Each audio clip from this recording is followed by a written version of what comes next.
Hi guys, I'm Mike. And I'm Stephen. And this is Indy Fanatics, your home for IndyCar content with weekly podcasts and feature videos. Just before we start today's podcast, we want to take a moment to remember Bobby Unser, who sadly passed away yesterday at the age of 87, a true legend of American open wheel racing, with 3 Indy 500s to his name and 2 USAC National Championships. He forever left his mark on this sport that we all love. Our thoughts go out to his friends and family at this difficult time. Rest in peace, Bobby. Welcome back to the channel, guys, and to another episode of the IndyCar Podcast. And we are back for a race review because we didn't have just one race this weekend. How many do we have, Stephen? I lost count. We had a double header at Texas. Double trouble. Double trouble. Would it be double Dixon? For a long time, I thought it would be. Yeah, I couldn't see anything past that until the last stint in race 2. Changed everything. Yes. And it changed everything for the better. For one of us here at Indy Fanatics. But we'll come on to that. We will. So today, obviously, we'll do, as it's 2 races, we'll just do top moments for the weekend. Because if we did like a top 5 from the race, it might kind of, not drag it on. You guys would obviously enjoy to watch anyway, but it might elongate the video. So we're just going to do top moments of the weekend. But we'll start off with the first race. And I think the only place to start is with the legend. Well, actually, I'll do the negative bit. Okay, get that out of the way. So the negative bit is the PJ1 compound that Texas Motor Speedway have put on the track to help NASCAR with a grip, and from what was it hasn't really done its job in NASCAR. I don't think so, but it might have done. But regardless, it completely stuffs IndyCar. Now, I think what saved the second race, and the second race was very good, and there was still a lot of positives from the weekend, was that they'd had a day of racing before, and it's rubbered in the track, and still they were very reluctant to go on the PJ1 compound, but we saw cars go out on it in the second race and not lose as much grip, but you had to massively slow still going out into that top one, where regardless, if I think Will Powers won in the second race, where Pagano and Herta come back on track and Will Power gets forced up onto it, is the perfect example that you can't drive flat out on it, which you would be able to on the outside line if that PJ1 compound is there. So IndyCar need to get that sorted. There's Texas, we had a great race there, but there's so many great ovals. And look, NASCAR is the premium motorsport in America. So I get that their money takes priority. But IndyCar has a great product. And it has, it's brilliant racing. It should just have some pride in itself as a series and not go to ovals or tracks that damage its product, which is great racing. And after race 1, it was definitely going, it's such a shame because it had so much potential to be a good race, but because people couldn't use that outside line and go around the top. I mean, watching highlights of the 2016 Texas race with such a close finish there, at stages cars were going 4 wide and they just wouldn't have been able to do that, at Texas this weekend. And that's a big issue. So they need to get it sorted. IndyCar, get it sorted. Either fix the track, which ain't going to happen, or find a new one. You've heard it from Indy Fanatics. That's our message to you, IndyCar. Right, anyway, let's get on with the race. Bam. Yes, let's start with race 1. As we were saying, it was the less eventful one because it basically relied on cautions to spice up the race because it very quickly became a elongated race. So, obviously the first top moment is the start where they were all batched up and Dixon on lap 3 overtook below. Well, he took power from the start, didn't he? From the start, yep. That was easy. He literally was immediately past power, pretty much across the start-finish line. And then on lap 3, never looked back. And I think he led every single lap after that one. Or there may have been a lap. No, I think actually Dixon did lead every single lap. After then, yeah. He did. Yeah, and that's the top moment because that was the race. Yeah, that pretty much was. And I suppose big moments from the weekend, guys who were unlucky were Bourdais and Hinchcliffe, both involved in incidents. And, with Sebastian Bourdais in the first race, he got punted in the back by Joseph Newgarden. And again, a rare sort of mistake, but, it was a knock-on effect. Colton Herta was really slowing, which forced Bourdais to slow, caught Newgarden out. He hit the gearbox of Bourdais, and then a big heavy hit. And you got to feel sorry for the AJ Foyt team and the Bourdais crew. They spent time getting that car back up on track, and he wouldn't have even been in there because he was looking on for a strong top 10 finish in that race without that contact, but had to start from the back. And then in the second race, which we'll talk about a bit more, he was involved in the start crash, and the car was gone. So they put all that effort in just for it to not even complete one lap in the second race. But hey, that's racing. Out for there. And Hinchcliffe as well was a victim, like last year when Rosenqvist was trying to get round the outside and ended up in the wall for trying to take round Hinchcliffe. This time, Hinchcliffe was, who was it that came out in front? Was it Newgarden, I think, came out? No, it was Rosenqvist, of course. It was Rosenqvist because it was the opposites.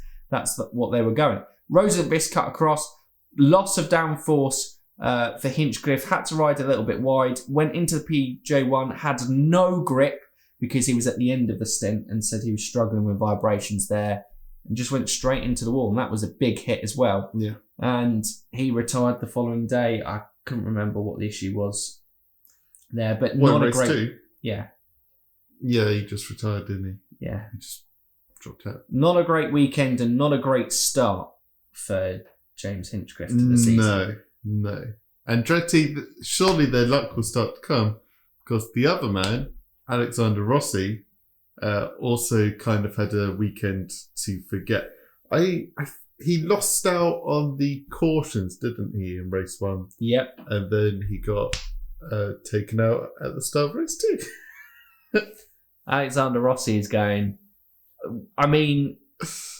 did we jinx it? I predicted him a podium in race 2 and you predicted him to be the star performer. And no. No, his bad luck continued. I said the bad luck would end. Turns out the bad luck said no. Yes. And Rossi, you are going to continue to have a rubbish time at the moment. Yep. Someone's got it in for him. Absolutely. Is that all from race 1 to really talk about? I think we need to just highlight. I predicted Scott to win the first race at Texas, and you know what? He just looked so strong all weekend across both races. And, the only surprise is that he didn't do double Dixon and win them both. Because he just had so much pace all weekend and getting out from the lead. So it was only the pit stops and the cautions that really stopped him getting the win in the second race. Although Rahal had a lot of pace too. I think that's been very, very... harsh on Rahal. Yeah. What? On Pato? It's been very kind on Dixon, blaming his lack of race win due to cautions and pit stops. It is. He drove a good race and you can't win them all. But race 1 meant that he got his 19th consecutive season with at least one win. That makes it the most of all time now. Yes. That's incredible. It moves him up to 51 total career wins. And top of the championship he is. Isn't he still after that? Yep. After the course of the weekend. Scott, season after season, age doesn't seem to be a factor.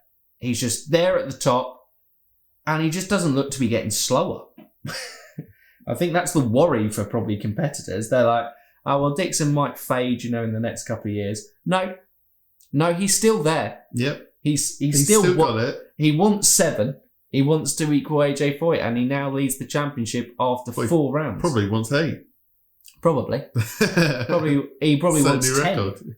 To be fair, he just wants to keep going. Probably wants 50. Actually, he's going to be racing after he's 100. Yeah, I mean, he's got to at least get past AJ Foyt's race wins, and so he's about 20 off that. So that's about another 10 years, isn't it? There we go. Bloody hell. But he made it. The 3rd different race winner of the season so far. Yes, moving on to race number 2. Because that's the good one. This was a great race in the weekend, and despite the PJ1 compound, it was a brilliant People were race. still making moves. But the first place to start is when the race hadn't even begun. And Connor Daly became the first car to cross the green start and finish line upside down. That one's off the bingo list. Great post crash interview with Connor Daly. He was relative with it, but yeah. So basically, Fittipaldi, Dixon checked up the whole pack before the start. Fittipaldi wasn't prepared for this checkup. All the backup went into the back of Bourdais, and that started a massive chain reaction, taking out Fittipaldi, Bourdais, Dalton Keller, Connor Daly, Rossi. I think that's it. TK received damage and basically was out the race, but he was only 2 laps down throughout the whole thing. But that was enough. Still managed to get, I think, 15th or 14th in the end, so a decent points return. Yeah. Not that it really matters for him as an oval racer. He just wants the wins or podiums, but... Ed Jones, he was another. None of them made it further than a couple.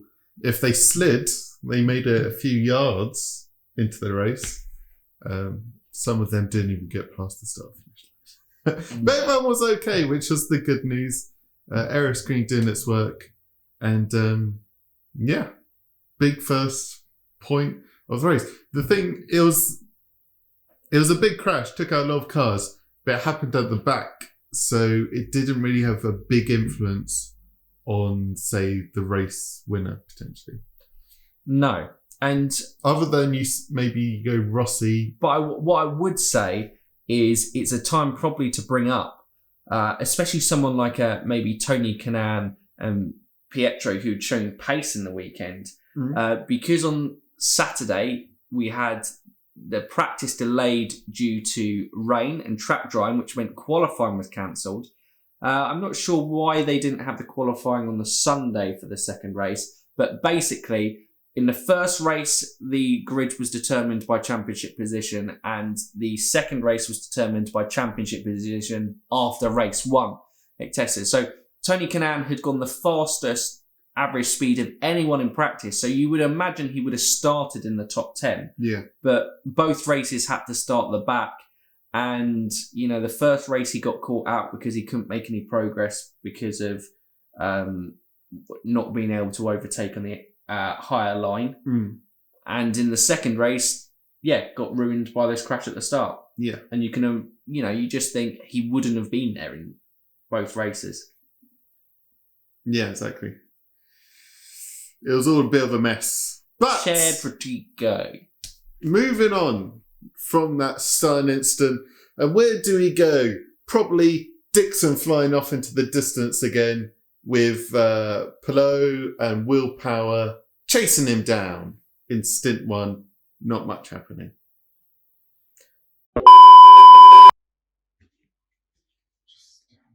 My new Pato wallpaper. How do you respond to the claims that you have just completely ignored Jack Harvey at the start of the race? How do you respond to these claims? Justice for Jack! Go, face. Jack! Go! Go! We will have justice for Jack. What a start it was from Jack Harvey. Get this man out of Indy for... Although, the man that was trying to make stuff happen, Pato Award. He was the only one being brave enough, or the only one we saw being brave enough, trying to do bits on overtaking using the PJ1. I think he had about 2 wheels on it, but yeah, it was enough to kind of he be was, really he was experimenting. sketchy. He was going inside. He was going outside. Nearly completely lost it when he was trying to take out Will Power. I think that was in stint 2 though. But he caught it, kept going. He was bringing the excitement. Even if Texas was going, no IndyCar, no exciting race, Pato was like, no, I'm going to either bin this or make it look good. And he was making it look good. I mean, I think that pretty much sums up race 2. Everything exciting that happened in the race, Pato was involved in some way. I mean, Rahal and Dixon were fighting, but Pato was still up there with them. Yes. And, pushing those two all the way. And then before the last caution, he'd managed to overcut both Rahal and Dixon in the pits and gone out before the caution came out and Newgarden cycled to the front. Yeah, well, we're kind of skipping the Dixon first Rahal battle. That was great. They both were flying off. Rahal came out of nowhere. Well, he was like P5. Both days he showed rapid pace. Yeah. The first day he couldn't really take advantage of it, but it seemed a little easier to overtake with the track rubbered in, and boy, he probably had the quickest car all weekend, so he's going to feel gutted that he didn't get a race win. He got a podium in the end, didn't he? He got P3, but... I wouldn't really say he had the quickest car all weekend. These statements coming out today. Jesus, Dixon was unlucky. Rahal quickest car. But anyway, Rahal and Dixon, they kind of dominated the second stint, and we were kind of fearing it was going to be 4 Honda wins out of 4. And maybe Chevy haven't got it this year. Maybe it's just going to be Honda dominance. But no, as you're saying, Pato was still in P3, Newgarden was still there, and into the third stint, Pato overcut Rahal and Dixon, but then Newgarden overcut them all. And a caution came out. Bam!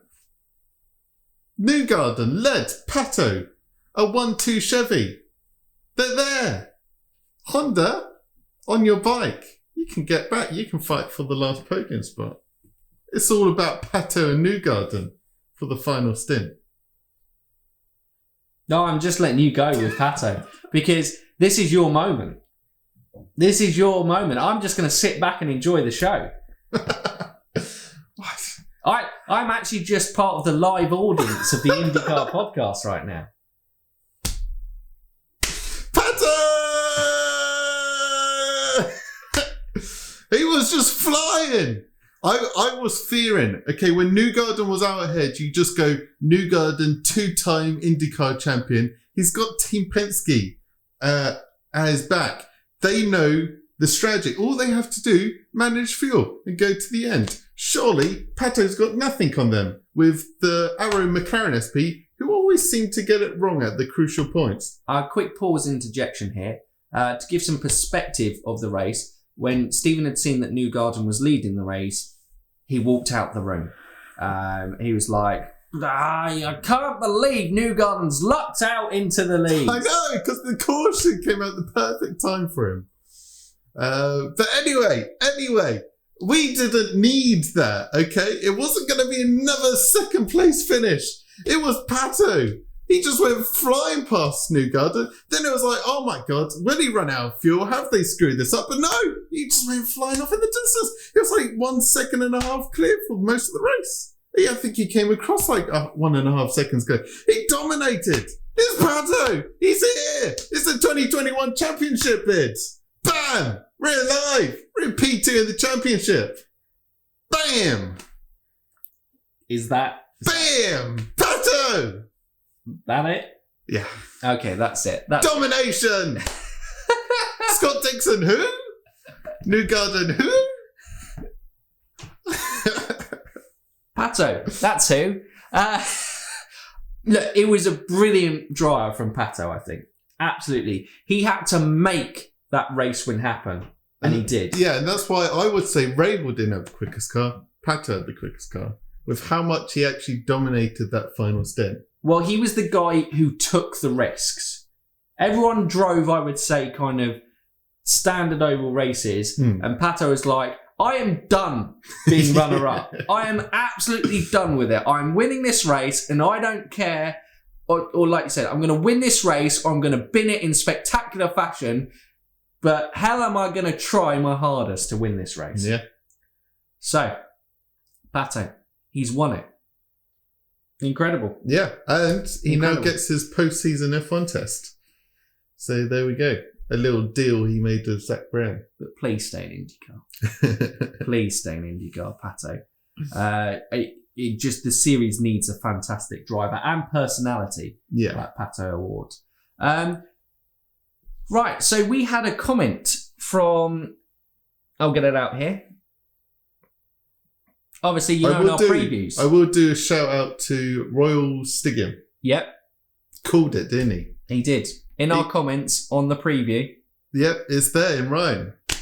Maiden victory for Power Award at Texas. And he did it. Unbelievable. Please predict more. But PDX proud. He called Palou in the first race. It's the... Mystic Meg. Whoa. But you know who was Mystic Meg? Hey? You know who was. Because... PDX proud here. No love for VK. Could see him snag a top 5 this weekend. Unfortunately, didn't quite work out for VK. But also keep a running count between you two to see who's been right all season in the star performers. Yes. So we will be doing this. Race 1, Barber. Who did I call? That was me. I won with Sebi Bourdais. Yeah, I think I said Roman. Was Roman Grosjean on my star before? Might have been. I think you might have been Scott McLaughlin. No, I did say Scott, didn't I? And he was a bit nowhere. So that was 1-0 to you. Race 2. I made a big thing of it.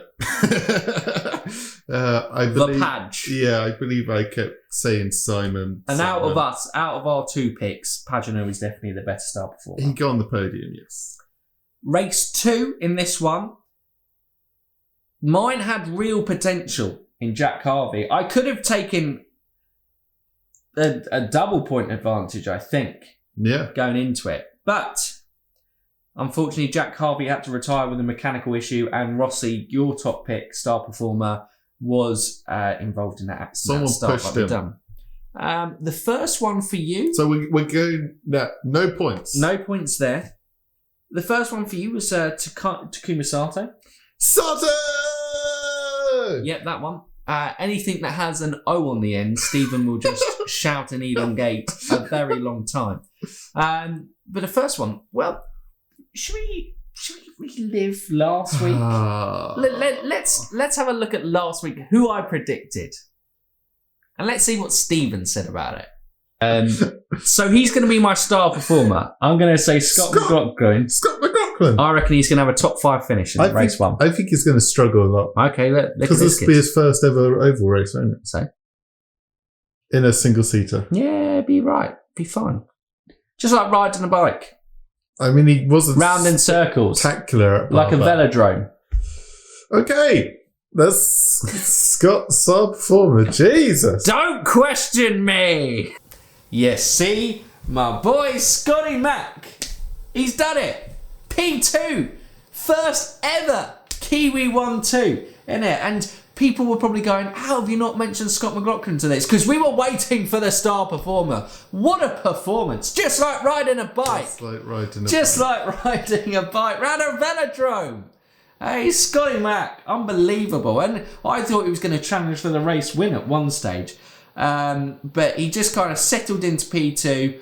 Great performance from him on his first competitive oval race. He's tested at Texas the most, so that's where he probably felt the most comfortable. But yeah, and then a solid top 10 finish in the second race. Unbelievable. Scotty McLaughlin. Unbelievable. P2. I can't believe your logic of just like riding a bike paid off. So that means it's 2-1. 2-1. And at the end of the season, whoever loses this will get a pie in the face. Oh. Like one of those classic clown pies. Yeah. Pie in the face. White everywhere. Pie. But it's not going to be me, it's going to be you. Yeah. Right. No, this is going to be you. Right, yeah, you see, Fight Tricks Talk, me he's into already there. defeated. But that's it, I think. Yeah, that's our weekend review.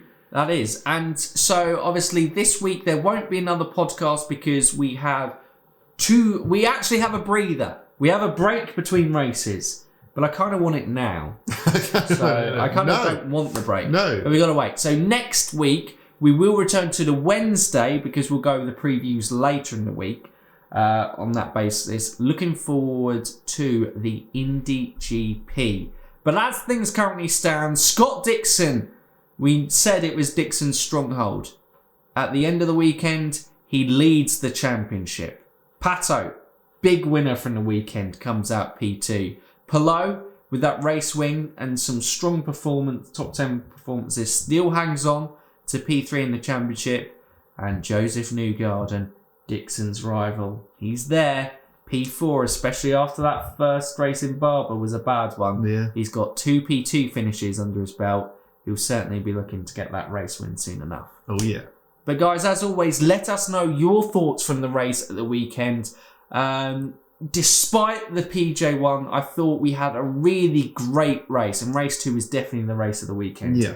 By a long shot in that aspect. But let us know your thoughts from the weekend. Let us know how your star performance got on. Who was your star performer from the weekend overall? Let's hear those thoughts. And what were your kind of big moments that you wanted to shout out as well? We'll always look forward to reading them and interacting with you guys in the comments. But if you're new around here or haven't done so already, Stephen, you can like, subscribe, and ding that bell. Ding it! So for now, you Indy fans, keep racing!